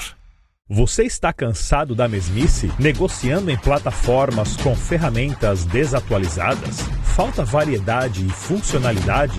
Aproveite nossa grande seleção de ferramentas de trade. Baixas taxas de negociação, suporte em português 24 horas por dia, com mais de 200 criptomoedas disponíveis para trade. E a facilidade de depósitos com Pix. Aproveite o futuro agora. Bybit. Abra sua conta hoje mesmo. Bybit.com. As empresas que fazem parte do seu dia a dia estão em uma das maiores bolsas do mundo, a Nasdaq. E a boa notícia é que você pode investir nessas empresas diretamente pela Avenue, sua corretora nos Estados Unidos. Com os dados das ações dos Estados Unidos fornecidos pela Nasdaq em tempo real, o cliente Avenue pode acessar diretamente as maiores bolsas do mercado americano. Entre neste mercado de tecnologia e inovação. Acesse avenue.com.br/Nasdaq e seja bem-vindo ao mercado global. Fala, time, tudo bem? Você já conhece o Hora do Trader? O Hora do Trader é o programa aqui da BMC, onde a gente fala tudo sobre o mercado das criptomoedas, as principais tendências, os destaques positivos, os destaques negativos e, é claro, faz muita análise de gráfico para buscar as boas oportunidades e rentabilizar bastante o nosso capital. Aqui no Hora do Trader a gente faz trade ao vivo, então se você não quer ficar de fora e rentabilizar o teu capital também nesse universo das criptomoedas, não deixa de me acompanhar aqui direto da BMC de segunda a sexta, a partir das 6h45. Te espero lá! É isso aí, estamos de volta aqui com o Top News nesta quinta-feira e eu já vou chamar o nosso último convidado de hoje, que é o Eduardo Raal. Ele que é Head B2B na Inside Research, já está aqui com a gente, então, ao vivo. Eduardo, seja bem-vindo, boa tarde para você, tudo bem? Fala pessoal, boa tarde, uma honra fazer parte aqui do programa de vocês e bater esse papo sobre o mercado. Que dia, né?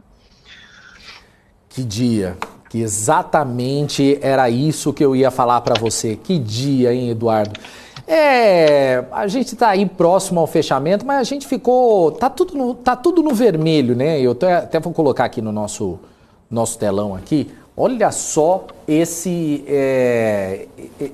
quadro que está aqui, só por umas poucas aqui. Tem 4 ações aqui em alta, né? Que estão verdinha. O resto aqui tudo sangrando nesse finalzinho de tarde. E aí, né? O que a gente pode falar? Quem a gente pode culpar?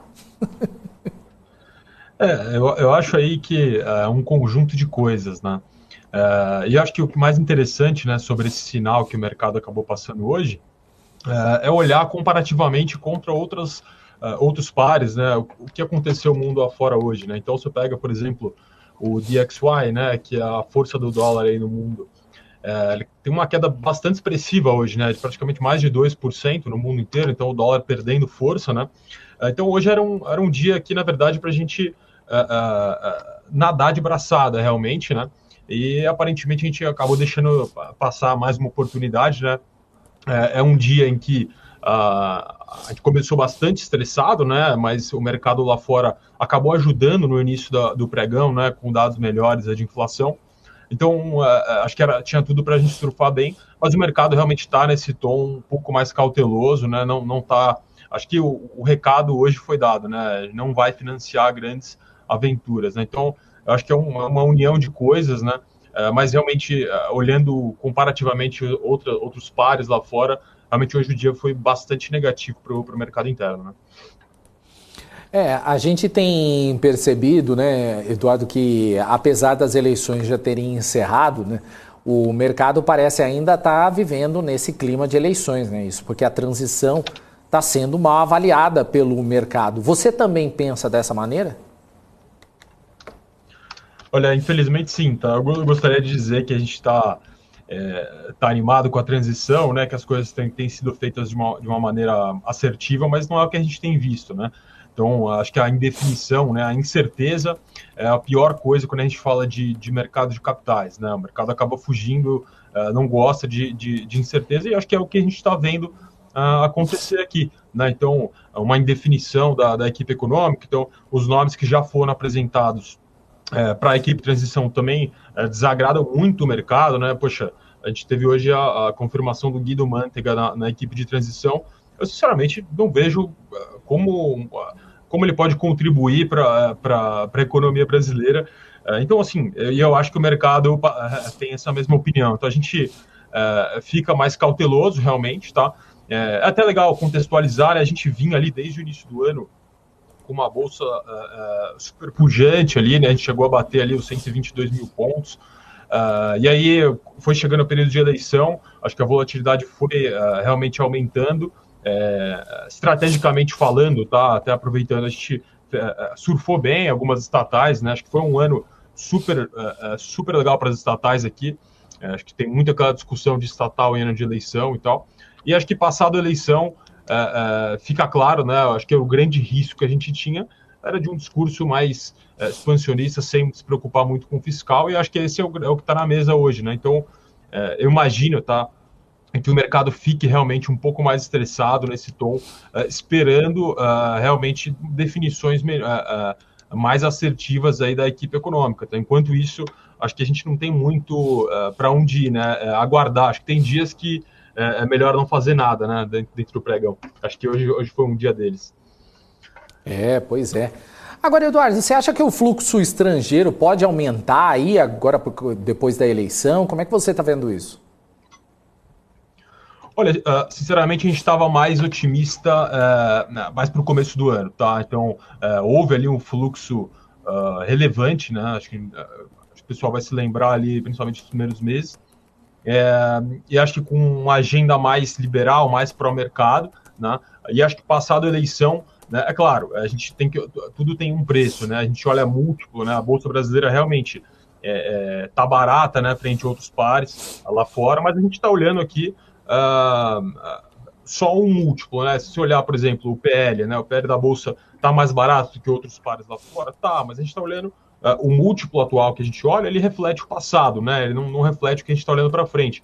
E o que a gente tem visto são muitas empresas, inclusive, reajustando, né, o guidance, né, realinhando estimativas com os investidores e acionistas, dado, né, a gente tem um juro aqui bem alto, né, de 13%, 14%, isso, obviamente, atrai capital pelo carrego, mas penaliza muito, né, o mercado de capitais. Então, como eu falei, a gente fica mais cauteloso, tá? Pode ter uma entrada maior aqui de capital, sem dúvida. Então, acho que se o Brasil realmente fizer o dever de casa, né, tudo mais constante, eu acho que esse é o caminho. Acho que talvez esse seja o caminho natural das coisas. Mas a gente não pode flertar aí com essas maluquices fiscais, né, de gastos, professores, sem cuidar das contas. Então, eu acho que o mercado não vai pagar para ver, né? Acho que hoje foi um recado muito, muito importante. Então, vamos ver se depois de hoje a gente consegue ter uma visão melhor aí para os próximos dias.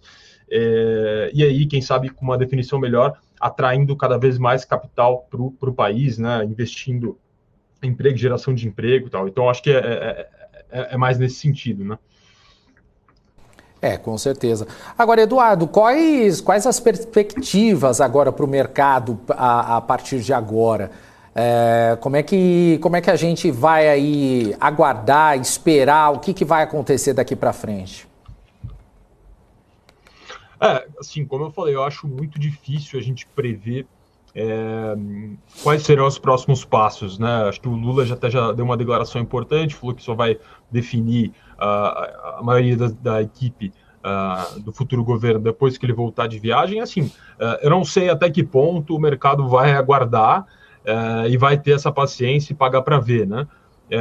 Acho que, como eu falei, tem dias que é melhor não fazer nada, né? E a gente está em tom de espera realmente, com notícias, né, melhores, indicações melhores, né, com uma previsibilidade maior, né? Acho que se a gente tem esse cenário de incerteza, realmente fica muito complicado para o mercado de capitais, né? Hoje entrou aquele modo de pânico sell-off generalizado, né?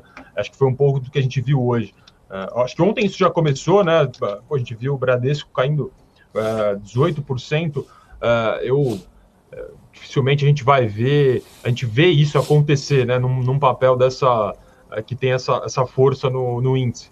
Então, acho que ontem as coisas já estavam um pouquinho estranhas, hoje foi realmente um banho de sangue, né? Acho que o mercado vai ficar, então, nesse tom de espera mesmo, e a gente tem que ter paciência, tá? Acho que é uma das virtudes, né, para você ser um investidor, paciência, né, e esperar, né? A gente já houve grandes oportunidades, né, de fazer dinheiro lá atrás com o governo Lula, e a gente vai trabalhar no mesmo sentido, né?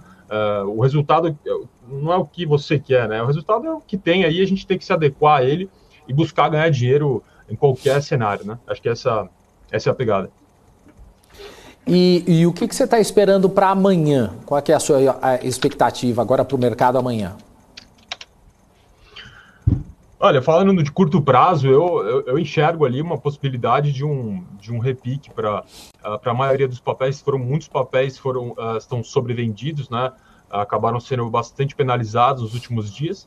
Então, é possível que a gente tenha um repique aí, uma recuperação parcial, né, dessas quedas, mas, claro, para a gente ter uma retomada aqui de uma tendência mais altista para o índice, para os papéis, a gente vai precisar de uma sinalização melhor por parte do futuro governo, tá? Então, até lá é muito difícil fazer qualquer tipo de previsão, né? Acho que é por aí. Agora é aquele negócio, né, Eduardo? O momento agora é cautela, que já era antes, né, antes do início das eleições, e agora de novo, né? Ou seja, se era cautela antes, vamos voltar a cautela novamente, né? Infelizmente, né? A gente gostaria de estar aqui falando sobre outras coisas, né? Falando sobre 2023, projetos que o Brasil tem a oportunidade de crescer, mas não é esse o cenário atual. A gente vai trabalhar aqui para encontrar as melhores oportunidades, seja o cenário que vier, né? Mas realmente acho que não tem muito para onde correr agora, né? É aguardar, esperar um pouco mais as definições e buscar oportunidades, né? Independente do cenário que a gente tiver, acho que isso vai ter, tá? A gente consegue ganhar dinheiro tanto na alta quanto na queda, é claro. Quando a bolsa sobe, né, a maioria das pessoas participa desse enriquecimento, né, tem um aumento dos investimentos das pessoas, elas ficam mais engajadas, mas não é isso que a gente tem visto. A gente espera que esse cenário mude, né, até com uma possível retomada do ciclo de queda da Selic a partir de 23, o que ficou um pouco de lado, né, até pela divulgação da inflação de hoje, né, que acabou vindo acima das expectativas do mercado, né? Então o mercado já abriu muito estressado, e logo em seguida as declarações do futuro presidente Lula, que acabou penalizando ainda mais, né? Estressando ainda mais. Eu até estou vendo aqui na minha tela, o mercado infelizmente hoje vai até às 18, né? Hoje seria um bom dia para fechar às 5 horas, como era há pouco tempo atrás, né? Pois é, né? Se pudesse fechar, já fechava agora, um pouquinho antes até, para não ter mais problema, né? É isso. Pois é. Tá certo. Eduardo, gostaria de agradecer a sua participação aqui. Muito obrigado, um grande abraço para você, até a próxima. Valeu, pessoal. Obrigado pela participação. Até a próxima. Até. Eduardo Raal, ele que é Head B2B na Inside Research, participando então ao vivo aqui do nosso Top News. Queria mostrar como é que está a situação então do mercado. Vamos voltar aqui para o nosso Ibovespa, que olha só, 3,84% de queda, 109.222 pontos. Vamos ver aqui no... Opa, já fechei tudo já. Vamos ver aqui o nosso monitor do mercado. Olha só, são 4 empresas em alta. Vale, 1,89, agora Suzano 2,01. Klabin também sobe aqui, agora com 0,18. E CSN Mineração com alta aí de 2,52%. O resto tudo caindo, como era de se esperar. Vamos colocar ele inteiro, que eu queria ver por variação aqui, geral. Peraí, que eu fiz besteira aqui. Opa, peraí. Não, eu fiz besteira aqui. É aqui, ó. Variação diária. O cara, quando não sabe mexer, não adianta, né? Vamos lá. Olha só, agora, no geral aqui, só para vocês verem o quanto que as empresas estão caindo nesse momento. Olha só, a Azul, 18,55% de queda. Aí você tem aí a Apivida com 14,48%, 14 e pouco também Edux, CVC e Carrefour também na casa dos 13%, Gol também 13%. Positivo, não vou fazer a piada, Positivo tá caindo aí 12,88%, B3 também, Magazine Luiza caindo aí 12,08%, derretendo Magalu, Localweb caindo mais de 10%, Soma, Ezetec, Cirela mais de 11%, Via agora com 10% de queda, Dexco com 9%, Eco Rodovias mais de 9% de queda, Americanas também caindo, 9%, BRF mais de 8%, Raizen, Lojas Renner, BR Malls, Localiza, BRF, tudo acima dos 8%, CCR Rodovias também, aí abaixo dos 7%, ou na casa dos 7%, Iguatemi, Multiplan, BTGP, Eletrobras, Elet 3 quanto Elet 6, ou melhor, agora Elet 6 está na casa dos 6%. MRV também, Cogna também, Pão de Açúcar, Cielo, IRB, TOTUS, um monte aqui nessa casa. Agora aqui para o finalzinho, a gente tem aqui Copel com menos 3,83%, Braskem também 3,85%, caindo também Prio, JBS, Petri 3, Fleury, Taesa, Natura, enfim, tá aí os números aí do nosso mapa sangrento do mercado do dia de hoje. O dólar acima dos 3,78%, 3,80%, estamos na casa aí dos R$ 5,40, tá aí os números que a gente passa aí para vocês do Profit da Nelogica. Queria trazer aí também para vocês até o que a gente tinha trazido no início do nosso Top News, mas também com a Kelly Kali, lá de Brasília, que também trouxe informações aí importantes sobre o vice-presidente eleito e também coordenador da equipe de transição do novo governo, Geraldo Alckmin, que minimizou aí também a reação do mercado financeiro diante das negociações da PEC de transição. Não sei se a gente tem imagens aí do Alckmin e do Lula, e ele minimizou aí com oscilações do dólar, queda da bolsa. Você vê imagens do Lula aí também, que falou mais cedo. O Alckmin afirmou que fatores externos também influenciaram as ações do mercado e defendeu o investimento do governo Luiz Inácio Lula da Silva no combate à fome e à pobreza. Ele disse o seguinte, olha só, isso que seria, no caso, a retenção de gastos públicos, não é incompatível com a questão social, não é incompatível, ele repetiu. O que precisa é a economia crescer, esse é o fator relevante. Essas oscilações do mercado no dia de hoje têm inclusive questões externas além da questão local. Disse aí o Alckmin, citando a importância dos investimentos públicos e também privados. A PEC da transição é a forma que o governo Lula organizou de abrir espaço no orçamento e garantir dinheiro para pagar o Auxílio Brasil, que deve voltar a ser chamado então de Bolsa Família, de R$ 600 no ano que vem. A proposta ela serviria como uma alternativa para furar o teto de gastos, que é a regra constitucional que limita as despesas ao orçamento do ano anterior, mais a inflação. Na prática, o governo ele vai poder fazer gastos extras para bancar, então, esses benefícios. O mercado financeiro, então, reagiu às críticas feitas pelo presidente eleito, Luiz Inácio Lula da Silva, que está aí na sua tela, ao teto de gastos, que estabelece um limite para o gasto público. Lula, então, criticou a cobrança constante do mercado financeiro por iniciativas sobre estabilidade fiscal. O que aconteceu? O mercado reagiu. Alckmin, que participou, ou participa, na realidade, ativamente das discussões pela PEC, defendeu o investimento na área social e disse que o orçamento vai ser alterado porque não foi feito pelo governo Lula. Ele disse o seguinte, abre aspas, o orçamento não foi feito pelo governo Lula e você tem um problema, ou seja, não está previsto o Auxílio Brasil, o Bolsa Família não está previsto. Acho que não há ninguém que seja contra você enfrentar a questão da fome e da pobreza gigantesca como temos hoje no Brasil. Orçamento que já estava no Congresso e todo mundo sabe que ele não é factível minimamente para poder cumprir as tarefas de Estado na saúde, educação e na continuidade das obras. Tá aí a fala que foi dita pelo Alckmin, tá? Isso foi depois da fala do Lula, como você está vendo aí. A equipe do Lula, ela discute a possibilidade de apresentar uma PEC que retira o Auxílio Brasil, que deve ser rebatizado novamente de Bolsa Família do orçamento. A tendência é que o gasto fique, então, fora do teto de gastos entre 2023 e 2026.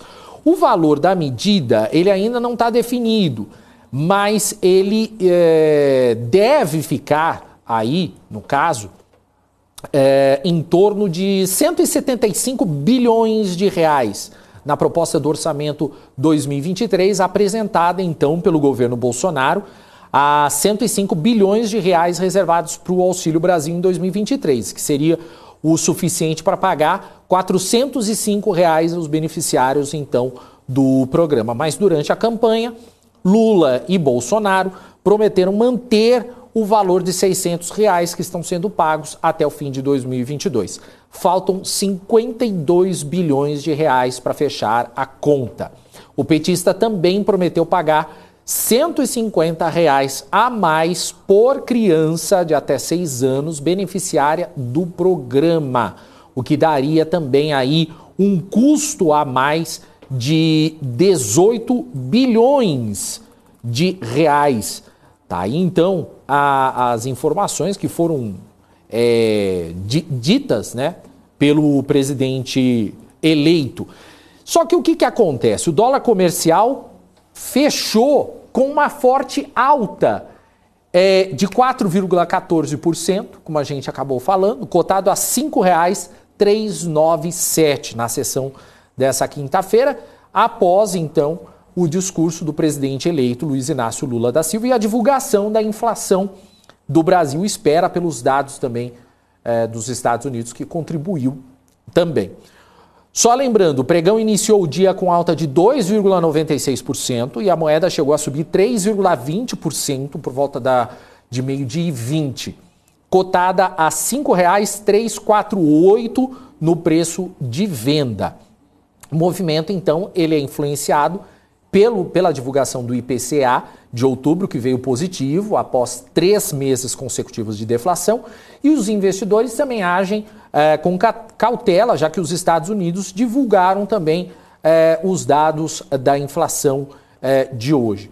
E a cotação ela também foi influenciada aí pela indefinição da política fiscal do presidente eleito, que ainda não indicou quem será o ministro da Fazenda, tão aguardado aí pelo mercado, apesar do vice-presidente Geraldo Alckmin ter apesar do vice-presidente eleito Geraldo Alckmin ter anunciado hoje que Guido Mantega, ex-ministro das pastas da Fazenda de 2006 a 2014 e do Planejamento de 2003 a 2004, que vai fazer parte então da equipe econômica de transição do governo Lula. Lula também discursou hoje, como você viu nas imagens aí, no CCBB, que é o Centro Cultural Banco do Brasil, em Brasília, local sede da Comissão da Transição de Governo, e não deu mais detalhes, então, sobre os componentes de sua equipe econômica, mas chorou ao falar sobre a fome. O valor do dólar divulgado foi dito, foi mudado aí com relação, foi alterado aí depois por causa desse discurso. O presidente eleito, ele chorou ao falar sobre a fome e pediu respeito à democracia durante esse discurso no Centro Cultural Banco do Brasil.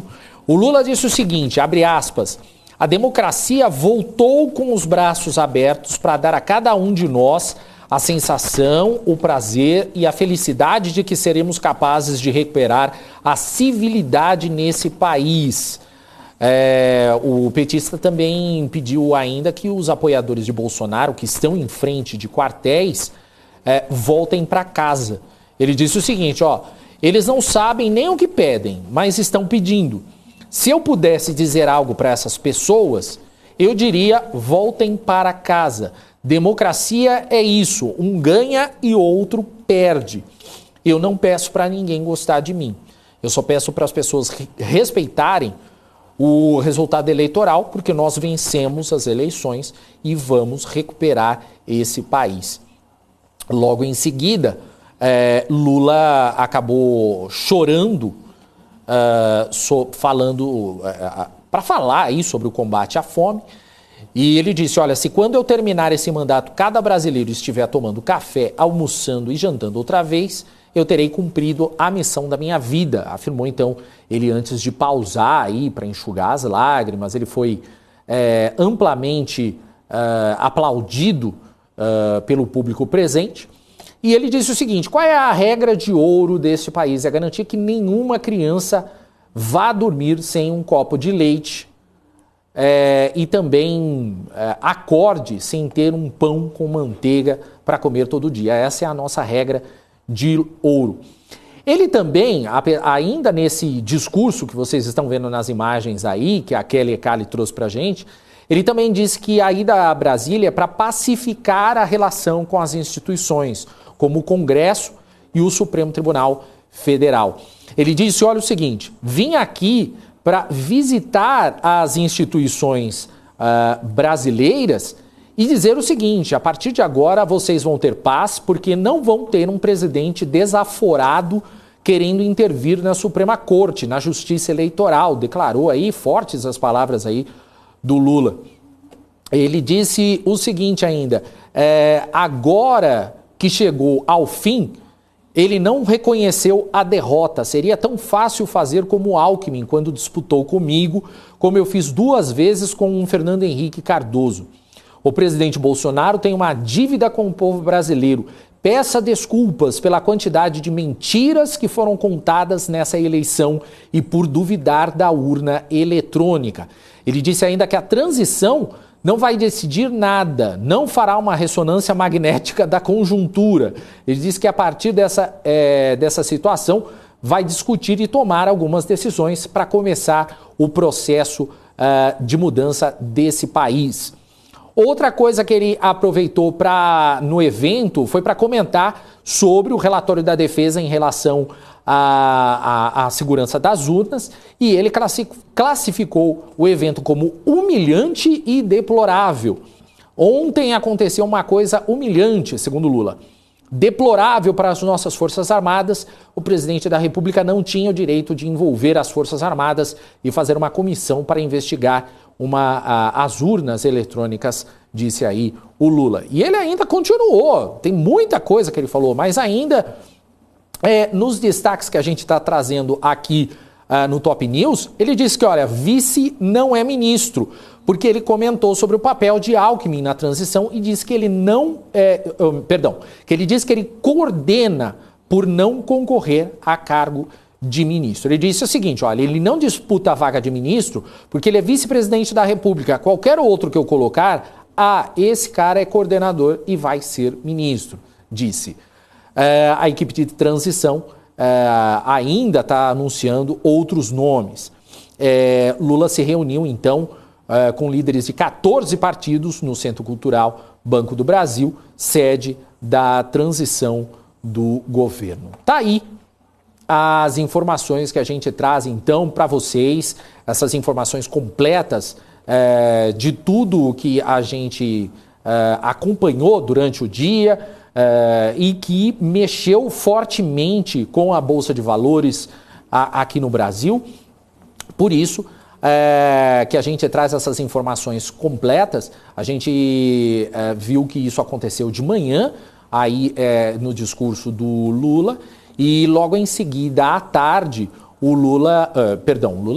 o vice-presidente eleito Alckmin acabou aí anunciando o ex-ministro Guido Mantega e a irmã também de Marielle Franco na transição do governo.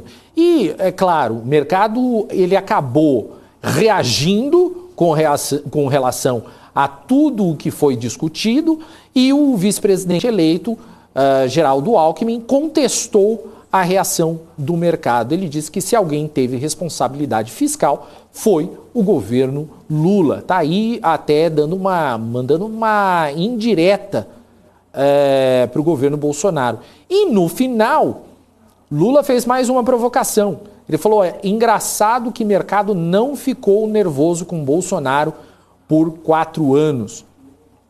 Porque o que aconteceu? No final aí da tarde, o Lula falou novamente, por causa aí do tombo da Bolsa de Valores, que você acompanhou aqui com a gente também, a disparada do dólar nessa quinta-feira, o presidente eleito ironizou a reação do mercado financeiro devido à fala sobre o teto de gastos feita por ele, então, mais cedo. Ele disse o seguinte, não vi o mercado tão sensível como o nosso.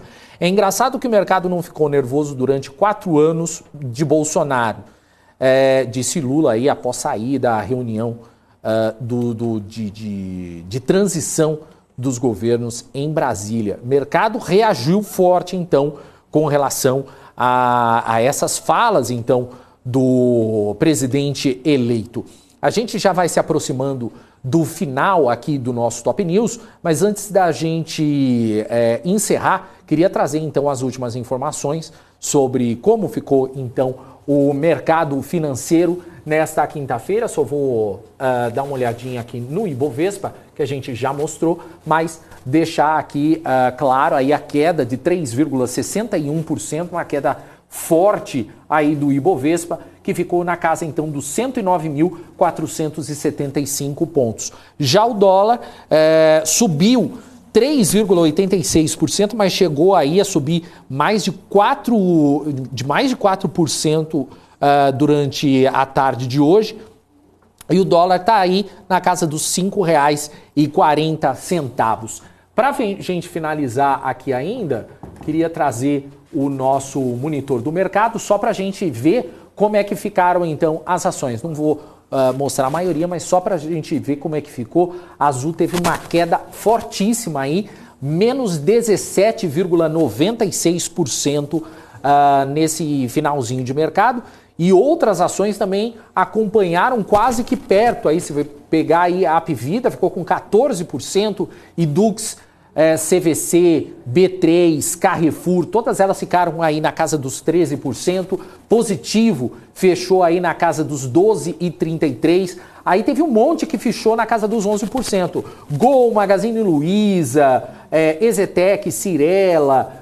Aí depois vai para a casa dos 10, que foi Localweb. Americanas ficou na casa dos 9, assim como Soma, Eco Rodovias. Enfim, derreteram aí as empresas aí durante todo o dia de hoje, justamente por causa aí das palavras do presidente eleito Luiz Inácio Lula da Silva e também palavras do vice-presidente eleito Geraldo Alckmin. É isso, pessoal. Queria agradecer a todos vocês que estão antenados aqui no Top News e pedir aí, agradecer o pessoal que mandou as mensagens. Grande MPK, obrigado aí, manda o Daniel Morales do Agro ao Bitcoin. Obrigado, MPK, grande abraço para vocês. Alex, Lourdeci também, Silvio Martins, Natanael, o Antônio, o Hamilton, Alex, Helder, Fidegiro, o Rômulo, o Angov também está por aqui, BMG Empréstimo, o Alex, o Helder, Luiz André, Romildo, quem mais? Antônio José, que mais? Tem mais aqui, gente, aqui deixa eu ver, para não ficar repetindo, Rafael Morelli por aqui também, quem mais? O André Roman, valeu, gente, obrigado, Rui das Neves, obrigado aí, Rui, brigadão, hein, falou muito hoje, eu falei bastante, você viu como faz uma falta a Débora aqui?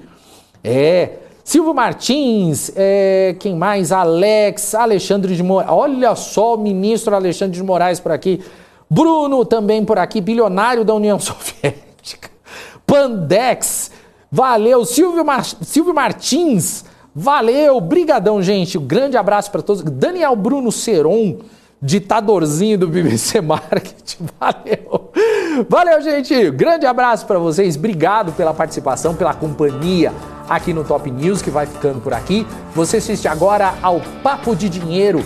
Débora Oliveira e Giovana Oliveira conversam com Luiz Felipe, economista e sócio da Nord Research, sobre fundos multimercado.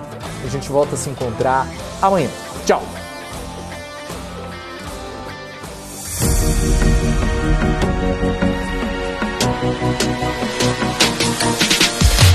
PMC News, informação que gera valor.